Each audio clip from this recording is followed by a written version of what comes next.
प्रश्न संख्या 61 है। फ्रॉबेल के अनुसार शिक्षा का प्रथम उद्देश्य क्या है? फ्रॉबेल के अनुसार शिक्षा का प्रथम उद्देश्य शरीर और आत्मा को बंधन से मुक्त करना। इसके लिए शिक्षा का समुचित वातावरण तैयार किया जाना चाहिए। प्रश्न संख्या 62 है। फ्रॉबेल के अनुसार शिक्षा का द्वितीय उद्देश्य क्या है? फ्रॉबेल के अनुसार शिक्षा का दूसरा उद्देश्य व्यक्ति को ऐसा बनाना है कि वह ईश्वर में स्थित सबकी एक। इसलिए वह कहते हैं कि शिक्षा का उद्देश्य तभी सफल हो सकता है जब बालक वस्तुओं में निहित आंतरिक अविच्छिन्नता को समझ सके। प्रश्न संख्या 63 है। फ्रॉबेल ने किंडरगार्टन कब प्रारंभ किया था? फ्रॉबेल ने वर्ष 1805 में शिक्षण कार्य आरंभ किया। 1839 में उसने एक विद्यालय खोला जिसका नाम उन्होंने बालोद्यान अथवा किंडरगार्टन रखा। फ्रॉबेल कहते हैं हमें अपने बच्चों के लिए जीवित रहना चाहिए। प्रश्न संख्या 64 है। फ्रॉबेल के अनुसार शिक्षण के उद्देश्य बताइए। फ्रॉबेल के अनुसार शिक्षण का उद्देश्य मनुष्य में निहित शक्तियों का निरंतर विकास करना है, ना कि उसको और अधिक ज्ञान प्रदान करना। प्रश्न संख्या 65 है। मॉन्टेसरी पद्धति का सिद्धांत क्या है? मॉन्टेसरी का कथन है बालक एक शरीर है जो बढ़ता है, एक आत्मा है जो विकसित होती है। विकास के इन दोनों स्वरूपों को न हमें कुरूप बनाना चाहिए और ना ही उन्हें दबाना चाहिए, परंतु उस समय की प्रतीक्षा करनी चाहिए जब किसी व्यक्ति का क्रम के अनुसार विकास होता है। प्रश्न संख्या 66 है। आदर्शवादी शिक्षा की कितनी विधियां हैं? आदर्शवादी शिक्षा की 8 विधियां हैं। प्रश्न संख्या 67 है। प्रकृतिवादियों के अनुसार शिक्षा का आधार क्या है? प्रकृतिवादियों के अनुसार शिक्षा का आधार मूल प्रवृत्तियां हैं। प्रश्न संख्या 68 है। प्रकृतिवाद ने सीखने की किस विधि को जन्म दिया? ह्यूरिस्टिक विधि। प्रश्न संख्या 69 है। प्रकृतिवाद ने ज्ञान प्राप्ति के लिए किसने आवश्यक माना है? प्रकृतिवाद ने ज्ञान के लिए इंद्रियों को आवश्यक माना है। प्रश्न संख्या 70 है। प्रकृतिवाद ने किसके महत्व को अस्वीकार किया है? प्रकृतिवाद ने आत्मा और परमात्मा के महत्व को अस्वीकार किया है। प्रश्न संख्या 71 है। प्रकृतिवाद ने कितने रूप बताए गए हैं? प्रकृतिवाद के 3 रूप बताए गए हैं। प्रश्न संख्या 72 है। प्रयोजनवाद किसे सर्वोच्च स्थान देता है? प्रयोजनवादी क्रिया को सर्वोच्च स्थान देता है। प्रश्न संख्या 73 है। प्रयोजनवाद किस सत्ता को स्वीकार नहीं करता? प्रयोजनवाद ईश्वरीय सत्ता को स्वीकार नहीं करता। प्रश्न संख्या 74 है। प्रयोजनवाद के अनुसार किसी भी सिद्धांत की कसौटी क्या है? प्रयोजनवाद के अनुसार सिद्धांत की कसौटी उसकी उपयोगिता है। प्रश्न संख्या 75 है। प्रयोजनवाद किस प्रकार के शासन पर बल देता है? प्रयोजनवाद प्रजातांत्रिक शासन पर बल देता है। प्रश्न संख्या 76 है। प्रयोजनवाद के अनुसार शिक्षा कैसी प्रक्रिया है?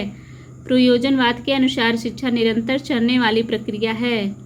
प्रश्न संख्या 77 है। किस दर्शन को अर्थ, क्रियावाद, व्यवहारवाद, कारणवाद, अनुभववाद, प्रयोजनवाद के नाम से जाना जाता है? प्रयोजनवाद को। प्रश्न संख्या 78 है। किस दार्शनिक के अनुसार प्रयोजनवाद मस्तिष्क का स्वभाव एक मनोवृत्ति है? जेम्स। प्रश्न संख्या 79 है। प्रयोजनवाद के अनुसार सर्वोच्च सत्ता किसकी होती है? सर्वोच्च सत्ता समाज की होती है। प्रश्न संख्या 80 है। प्रयोजनवाद के अनुसार शिक्षा का स्वरूप कैसा होना चाहिए? प्रयोजनवाद के अनुसार शिक्षा का स्वरूप व्यवहारिक होना चाहिए। प्रश्न संख्या 81 है। मॉन्टेसरी ने प्रमुख रूप से किन बच्चों की शिक्षा पर ध्यान दिया? मानसिक मंद बालक पर ध्यान दिया। संख्या 82 है। जनसंचार से आप क्या समझते हैं? जनसंचार के साधन से तात्पर्य ऐसे उपकरण से है जिनके प्रयोग से विभिन्न प्रकार की सूचनाएं, स्पष्टीकरण, प्रश्न आदि दूरदराज के क्षेत्रों में लगभग प्रत्येक व्यक्ति तक पहुंचाने का कार्य किया जाता है। प्रश्न संख्या 83 है। सामाजिक परिवर्तन की एक परिभाषा दीजिए। ग्लिन के अनुसार सामाजिक परिवर्तन जीवन की मानी हुई रीतियों में होने वाले बदलाव को कहा जाता है, चाहे यह बदलाव भौतिक दशाओं या सांस्कृतिक साधनों अथवा जनसंख्या की रचना अथवा सिद्धांतों के बदलाव या प्रसार में अथवा या समुद्र के अंदर ही आविष्कारों के परिणाम स्वरूप हुए हों। प्रश्न संख्या 84 है। NCTE से संबंधित उत्तर प्रदेश का कार्य कहाँ होता है? दिल्ली में। प्रश्न संख्या 85 है। बौद्धकालीन शिक्षा के 2 प्रमुख केंद्रों के नाम बताइए। तक्षशिला और नालंदा। प्रश्न संख्या 86 है। मूल्यपरक शिक्षा के उद्देश्य बताइए। एक सुखद एवं समृद्ध भारतवर्ष का निर्माण करना। प्रश्न संख्या 87 है। भारतीय शिक्षा का महाधिकार पत्र किसे कहा जाता है? वुड के घोषणा पत्र को। प्रश्न संख्या 88 है। उपनयन संस्कार से आप क्या समझते हैं? उपनयन संस्कार का अर्थ है शिक्षा प्राप्त करने के लिए गुरु के पास ले जाना। प्रश्न संख्या 89 है। राष्ट्रीय बाल श्रम नीति कब घोषित की गई? वर्ष 2009 में। प्रश्न संख्या 90 है। शिक्षा का निष्पंदन सिद्धांत किसने दिया? मैकाले ने। प्रश्न संख्या 91 है। प्लेटो की कोई एक प्रमुख रचना का नाम लिखिए। द रिपब्लिक या the Laws? The Republic, the Laws. प्रश्न संख्या 92 है, कस्तूरबा गांधी बालिका विद्यालय की स्थापना के 2 उद्देश्य लिखिए। विषम परिस्थितियों में जीवन यापन करने वाली बालिकाओं को आवासीय विद्यालय में शिक्षा देना। प्रश्न संख्या 93 है, भारत में अध्यापक शिक्षा के मानक कौन सी संस्था तय करती है? राष्ट्रीय अध्यापक प्रशिक्षण संस्था। प्रश्न संख्या 94 है, शिक्षा की एक परिभाषा लिखिए। स्वामी विवेकानंद के अनुसार मानव का संपूर्ण प्रकटीकरण ही शिक्षा है। प्रश्न संख्या 95 है, शिक्षा के 2 उद्देश्य लिखिए। बालक का शारीरिक, मानसिक एवं सांस्कृतिक विकास। प्रश्न संख्या 96 है, ड्रॉप आउट बालक से आप क्या समझते हैं? वे सभी बच्चे जो शिक्षा की मुख्य धारा से दूर होते हैं ड्रॉप आउट बच्चे कहलाते हैं। प्रश्न संख्या 97 है, भारतीय राष्ट्रीय कांग्रेस के 2 प्रमुख आंदोलनों का नाम लिखिए। पहला है अंग्रेजों भारत छोड़ो, दूसरा है नमक सत्याग्रह। प्रश्न संख्या 98 है, पर्यावरण संरक्षण के 2 उपाय लिखिए। जल संचयन एवं वृक्षारोपण। प्रश्न संख्या 99 है, किन्हीं 4 नैतिक मूल्यों के नाम लिखिए। सच्चाई, ईमानदारी, दयालुता तथा मैत्री। प्रश्न संख्या 100 है, वैदिक काल में विद्याध्ययन का कार्यक्रम कब प्रारंभ होता था और कब समाप्त होता था? सामान्यतः शिक्षा सत्र की अवधि 1 वर्ष में 4.5 अथवा 5 मास की होती थी। विद्याध्ययन का कार्यक्रम श्रवण मास की पूर्णिमा को उपाक्रम समारोह से प्रारंभ होता था और पौष माह की पूर्णिमा को छंद मास उत्सर्जनम समारोह से खत्म होता था। प्रश्न संख्या 101 है, विद्यार्थी जीवन की समाप्ति पर कौन सा संस्कार होता था? विद्यार्थी जीवन की समाप्ति पर समावर्तन संस्कार होता था। प्रश्न संख्या 102 है, डॉक्टर आर.के. मुखर्जी ने बौद्ध शिक्षा के विषय में क्या कहा? Doctor R K. मुखर्जी के मत में बौद्ध शिक्षा प्राचीन ब्राह्मणीय शिक्षा प्रणाली का एक परिवर्तित रूप था। प्रश्न संख्या 103 है, बौद्ध शिक्षा की शिक्षण विधि क्या थी? बौद्ध शिक्षा की शिक्षण विधि मौखिक थी। प्रश्न संख्या 104 है, इस्लाम धर्म में शिक्षा का क्या महत्व था? इस्लाम धर्म में शिक्षा का विशेष महत्व था। मोहम्मद साहब कहा करते थे, दान में सोना देने की अपेक्षा अपने बच्चे को शिक्षा देना सर्वश्रेष्ठ है। प्रश्न संख्या 105 है, हुमायूं नामा किसने लिखा था? बाबर की पुत्री गुलबदन बेगम ने हुमायूं नामा लिखा था, जो एक श्रेष्ठ ऐतिहासिक ग्रंथ कहा जाता है। प्रश्न संख्या 106 है, अज्ञानी रहने की अपेक्षा जन्म ना लेना ही अच्छा है। यह कथन किसका है? यह कथन प्लेटो का है। प्रश्न संख्या 107 है, शिक्षा शास्त्री टी रेमंड के अनुसार शिक्षा क्या है? टी रेमंड के अनुसार शिक्षा विकास का वह क्रम है जो बाल्यावस्था से परिपक्वावस्था तक चलता है तथा जिसमें मनुष्य अपने आप को आवश्यकता अनुसार धीरे धीरे भौतिक, सामाजिक और आध्यात्मिक वातावरण के अनुकूल बना लेता है। प्रश्न संख्या 108 है, शिक्षा के उद्देश्य की क्या आवश्यकता है? उद्देश्य एक पूर्वदर्शित लक्ष्य है जो किसी क्रिया को संचालित करता है अथवा व्यवहार को प्रेरित करता है। प्रश्न संख्या 109 है, स्वस्थ शरीर में ही स्वस्थ मस्तिष्क होता है। यह कथन किसका है? यह कथन अरस्तु का है। प्रश्न संख्या 110 है, ज्ञान ही स्वर्ग तक की उड़ान में पंखों का आधार है। यह कथन किसका है? शेक्सपियर का। प्रश्न संख्या 111 है, शरीर, मस्तिष्क और आत्मा इन तीनों का उचित और सामंजस्यपूर्ण मिश्रण पूर्ण मनुष्य के निर्माण के लिए आवश्यक है और शिक्षा की सच्ची व्यवस्था का आधार है। यह किसने कहा है? यह कथन महात्मा गांधी जी का था। प्रश्न संख्या 112 है, शिक्षा के वैयक्तिक उद्देश्य का संकुचित अर्थ क्या है? आत्माभिव्यक्ति अथवा बालक की शक्तियों का सर्वांगीण विकास। प्रश्न संख्या 113 है, अनौपचारिक शिक्षा क्या है? अनौपचारिक शिक्षा बिना प्रयास, आडंबरहीन, अव्यवस्थित, आकस्मिक, सर्वत्र, सभी स्थितियों, परिस्थितियों, अवस्थाओं एवं सभी व्यक्तियों द्वारा दी जाती है, उन्हें अनौपचारिक शिक्षा कहते हैं। प्रश्न संख्या 114 है, दूरस्थ शिक्षा के कितने घटक हैं? दूरस्थ शिक्षा के निम्न घटक हैं, मुक्त शिक्षा, मुक्त अधिगम, पत्राचार शिक्षा। प्रश्न संख्या 115 है, पत्राचार शिक्षा का माध्यम क्या है? पत्राचार शिक्षा का माध्यम मुद्रित प्रणाली है जो डाक के माध्यम से छात्रों को प्रेषित की जाती है। प्रश्न संख्या 116, वैदिक कालीन शिक्षा से क्या तात्पर्य है? वेद पर आधारित शिक्षा का गुरु के घर अथवा कुल में प्राप्त की जाने वाली शिक्षा वैदिक कालीन शिक्षा है।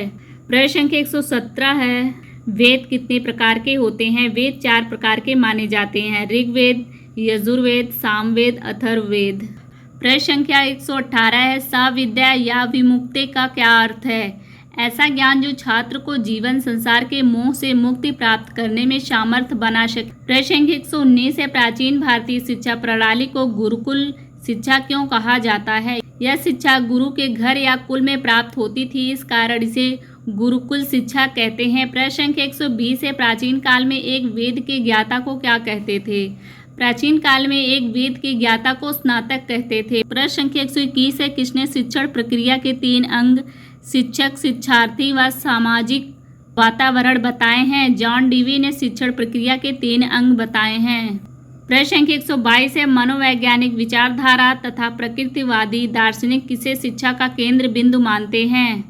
मनोवैज्ञानिक विचारधारा तथा प्रकृतिवादी दार्शनिक बालक को शिक्षा का केंद्र मानते हैं।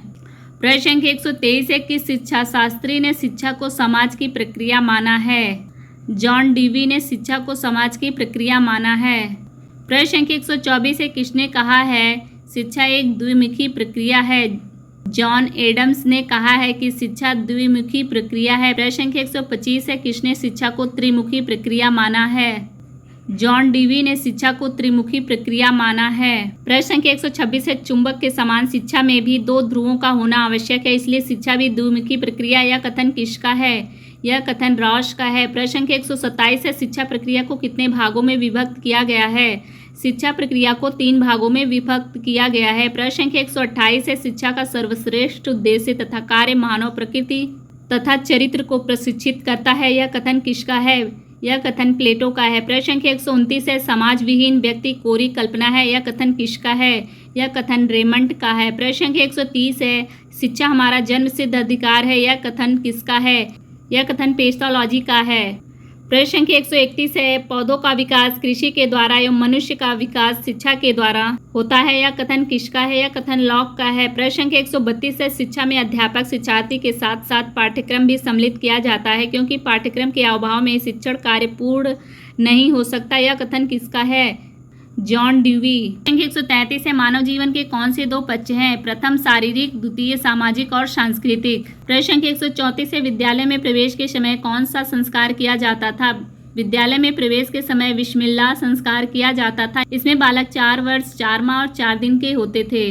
प्रश्न संख्या 135 है, किस शिक्षा शास्त्री ने कहा है शिक्षा मनुष्य को पार्श्विक प्रवृत्तियों से ऊंचा उठाने का कार्य करती है? यह कथन अरस्तु का है। प्रश्न संख्या 136 है, इवैल्यूएशन ऑफ एजुकेशन थ्योरी नामक पुस्तक के लेखक कौन है? इस पुस्तक के लेखक एडम्स हैं।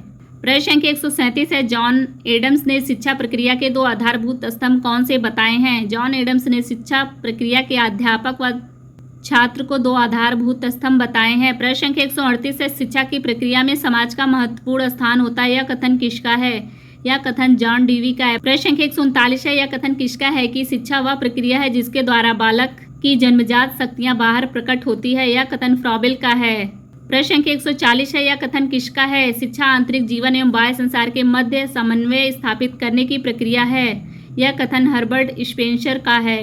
प्रश्न संख्या 141 है, यह कथन किसका है? शिक्षा व्यक्ति की शक्ति का विशेष रूप से मानसिक शक्ति का विकास करती है, जिससे वह परम सत्य, शिव और सुंदर के चिंतन का आनंद उठा सके।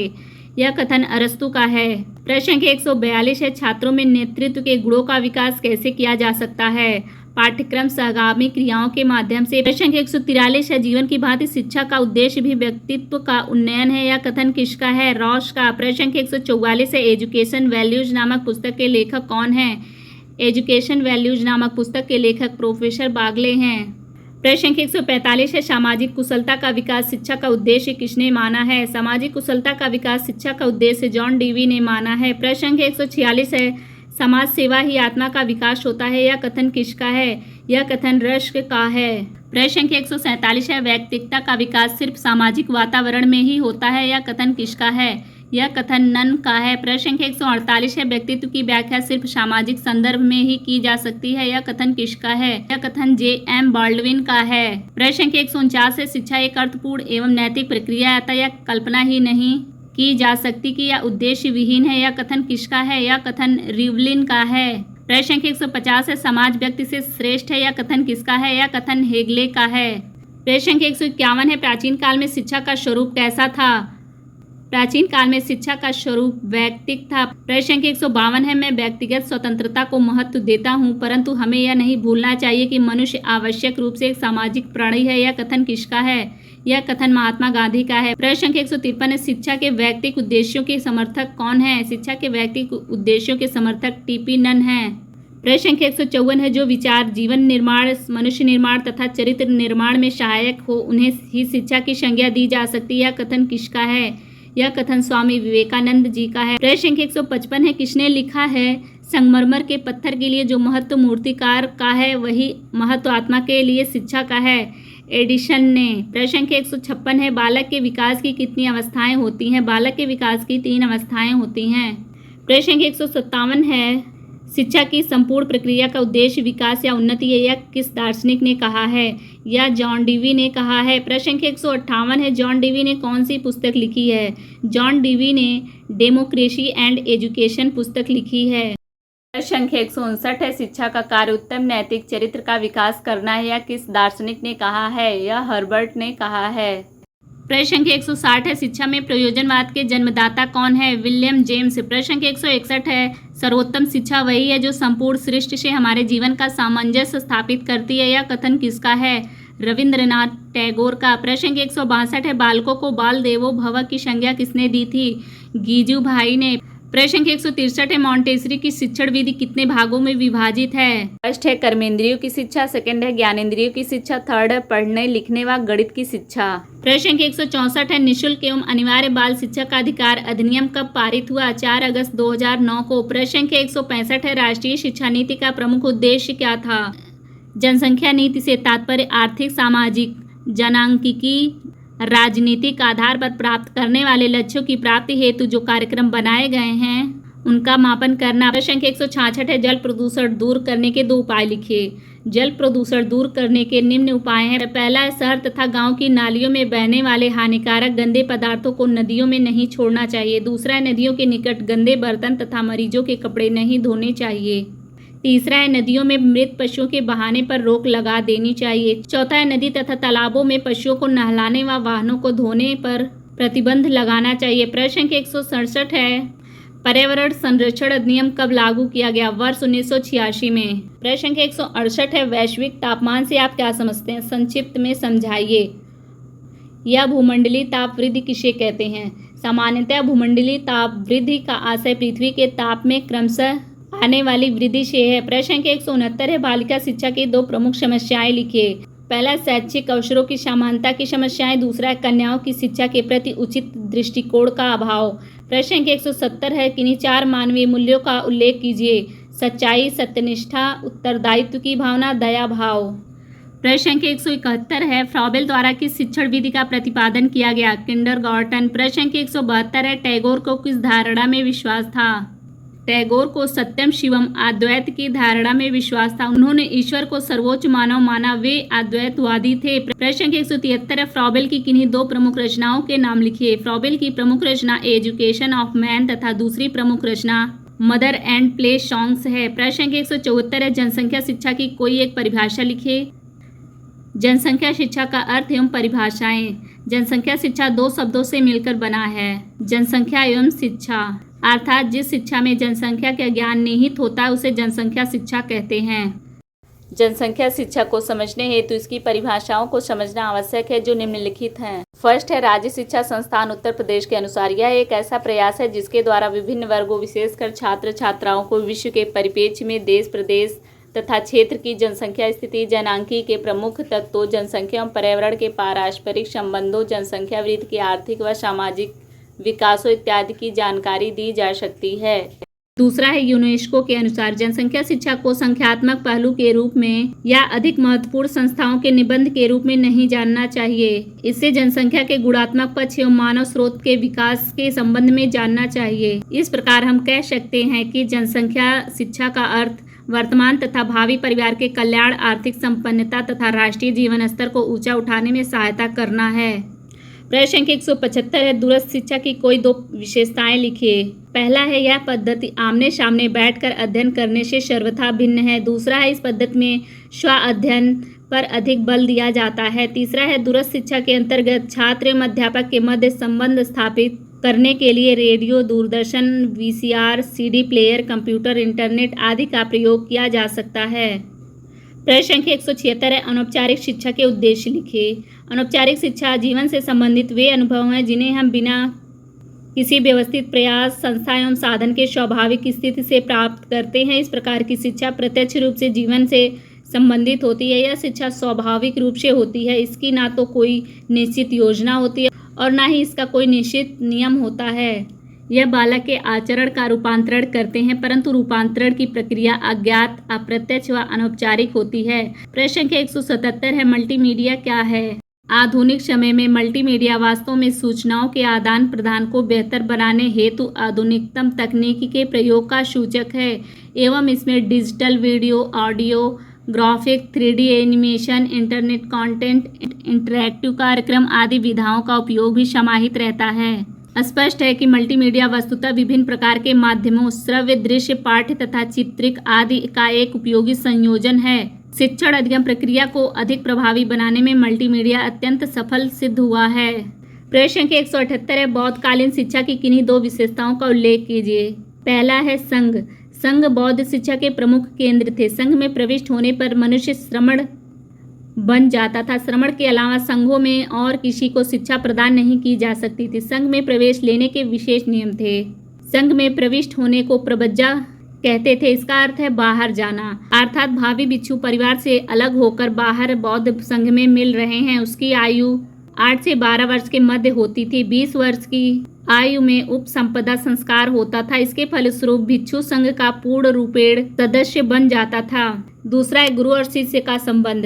गुरु एवं शिष्यों के बीच बड़े घनिष्ठ एवं मधुर संबंध हुआ करते थे। दोनों का जीवन सादा तथा निकट होता था। गुरु शिष्यों की शैक्षिक, शारीरिक, मानसिक एवं आध्यात्मिक आवश्यकताओं के अनुसार उनका विकास करता था।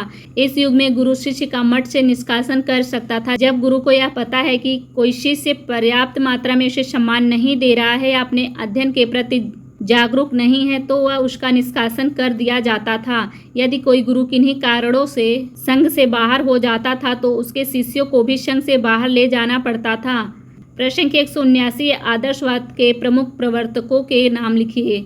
आदर्शवाद के प्रमुख प्रवर्तक सुकरात, प्लेटो, डेकार्ट, स्पिनोजा तथा हीगल हैं। प्रश्न संख्या 180 है, स्वामी विवेकानंद के बचपन का नाम लिखिए। स्वामी विवेकानंद का जन्म कलकत्ता में सन 1863 में हुआ था। इनका वास्तविक नाम नरेंद्रनाथ दत्त था। प्रश्न संख्या 181 है, टैगोर ने शांति निकेतन विद्यालय की स्थापना कब और कहाँ की?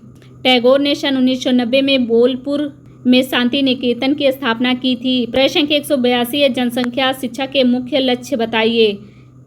पहला है आर्थिक प्रगति एवं स्वास्थ्य शिक्षा, आवास, आहार एवं जीवन की अन्य आवश्यकताओं के उच्च स्तर को उपलब्धि सहित जीवन की वर्तमान और भावी गुणवत्ता के लिए जनसंख्या की विशेषताओं के महत्व की अनुभूति करना। दूसरा है छोटे परिवार को, जिसमें परिवार के प्रत्येक सदस्य को उच्च जीवन स्तर प्राप्त करने की अधिक संभावना रहती है, प्रशंसात्मक दृष्टि से देखना। प्रश्न संख्या 183 है, पर्यावरण प्रदूषण का अर्थ बताइए। वह प्रक्रिया जिसके कारण हमारा भोजन, हवा एवं जल गंदा या दूषित हो जाए तथा हमारे स्वास्थ्य के लिए खतरा पैदा कर दे, वातावरणीय तथा पर्यावरणीय प्रदूषण कहलाती है। प्रश्न संख्या 184 है, बुनियादी शिक्षा का प्रारंभ किसने किया था? बुनियादी शिक्षा का प्रारंभ महात्मा गांधी ने किया था। प्रश्न संख्या 185 है, प्लेटो द्वारा स्थापित संस्था का क्या नाम था? एकेडमी। प्रश्न संख्या 186 है, राज्य से क्या अभिप्राय है?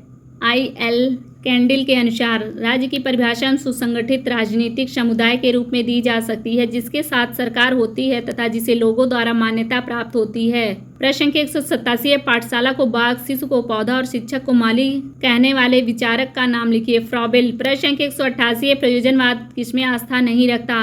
प्रयोजनवाद ईश्वरीय सत्ता में आस्था नहीं रखता। प्रश्न संख्या 189 है, शिक्षण विधि के जनक कौन हैं? सुकरात। प्रश्न संख्या 190 है, प्रकृतिवाद को दूसरे किस नाम से जाना जाता है? भौतिकवाद के नाम से। प्रश्न संख्या 191 है, फ्रॉबेल ने किंडरगार्टन कब प्रारंभ किया? 1839 में। प्रश्न संख्या 192, समाज के प्रमुख कार्य लिखिए। समाज के प्रमुख कार्य, समाज बालकों के लिए शिक्षा संस्थानों की स्थापना करता है, उन संस्थानों को चलाने के लिए उनकी वित्तीय सहायता करता है। संख्या 193 है, मूल्य का अर्थ लिखिए एवं किसी विद्वान की परिभाषा दीजिए। मूल्य शब्द का शब्दकोशीय अर्थ है व्यक्ति या किसी वस्तु का ऐसा गुण जिसके कारण वह महत्वपूर्ण, सम्माननीय तथा उपयोगी सिद्ध हो जाए। प्रश्न संख्या 194 है, बाल अपराध के प्रमुख बिंदु कितने प्रकार के होते हैं? गरीबी, भूखमरी, अशिक्षा, उचित वातावरण का ना मिलना, जागरूकता आदि। प्रश्न संख्या 195 है, कलकत्ता मदरसा किस सन में खुला? सन 1781 में प्रथम गवर्नर जनरल वॉरेन हेस्टिंग्स द्वारा कलकत्ता मदरसा खोला गया।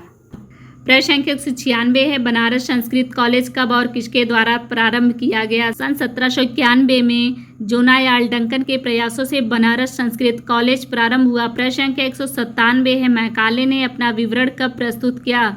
2 फरवरी 1835 को अपना विवरण प्रस्तुत किया। प्रश्न संख्या 198 है, वुड घोषणा पत्र के आधार पर कंपनी ने शिक्षा नीति कब घोषित की? वुड के घोषणा पत्र के आधार पर कंपनी ने 19 जुलाई 1854 को अपनी शिक्षा नीति घोषित की। प्रश्न संख्या 199 है, निरौपचारिक शिक्षा के विभिन्न साधनों में किस आयु वर्ग के लिए अधिक दबाव डाला गया? आयु का कोई बंधन नहीं होता। प्रश्न संख्या 200 है, शिक्षा के व्यक्तिगत और सामाजिक उद्देश्यों का समन्वय आवश्यक है क्योंकि शिक्षा व्यक्ति की खुशी और राज्य कल्याण के लिए है। यह कथन किसका है? प्लेटो। प्रश्न संख्या 201 है, प्राथमिक शिक्षा कब प्रारंभ होती है? 6 वर्ष से 12 वर्ष तक। प्रश्न संख्या 202 है, शिक्षा एक त्रिमुखी प्रक्रिया है, इस कथन की व्याख्या कीजिए। जॉन डीवी ने कहा है, शिक्षा में अध्यापक विद्यार्थियों के साथ साथ पाठ्यक्रम भी सम्मिलित किया जाता है, इसलिए शिक्षा त्रिमुखी प्रक्रिया है। प्रश्न संख्या 203 है, गांधी जी द्वारा प्रतिपादित शिक्षा की परिभाषा लिखिए। गांधी जी ने कहा है कि शिक्षा से मेरा अभिप्राय है बालक और मनुष्य की संपूर्ण शारीरिक, मानसिक और आध्यात्मिक शक्तियों का सर्वांगीण विकास करना। प्रश्न संख्या 204 है, औपचारिक शिक्षा किसे कहते हैं? इसमें शिक्षा देने की योजना अर्थात समय, स्थान, अध्यापक, विधि एवं पाठ्यक्रम पूर्व निर्धारित होता है। प्रश्न संख्या 205 है, परिवार में बच्चों को मुख्य रूप से किस विधि द्वारा शिक्षा दी जाती है? परिवार में बच्चों को मुख्य रूप से कहानी कथन द्वारा शिक्षा दी जाती है। प्रश्न संख्या 206 है, प्रयोजनवादी शिक्षा के 2 उद्देश्य लिखे। पहला है पूर्व निश्चित उद्देश्यों का विरोध, दूसरा है नवीन मूल्यों का निर्धारण। प्रश्न संख्या 207 है, बुनियादी शिक्षा के जन्मदाता कौन है? महात्मा गांधी। प्रश्न संख्या 208 है, डॉक्टर मारिया मोंटेसरी का जन्म कहाँ हुआ था? डॉक्टर मारिया मोंटेसरी का जन्म 31 अगस्त 1870 में चियारा वेली, इटली में हुआ था। प्रश्न संख्या 209 है, समाज की एक उपयुक्त परिभाषा लिखिए। मैकाइवर एवं पेज के अनुसार समाज व्यवहारों एवं प्रतिक्रियाओं की अधिकार एवं पारस्परिक सहयोग की अनेक समूह और विभागों की मानव व्यवहार के नियंत्रणों एवं स्वाधीनताओं की एक व्यवस्था है। प्रश्न संख्या 210 है, शिक्षा को प्रभावित करने वाले प्रमुख कारकों को लिखिए। परिवार, समाज, राज्य, जनसंचार।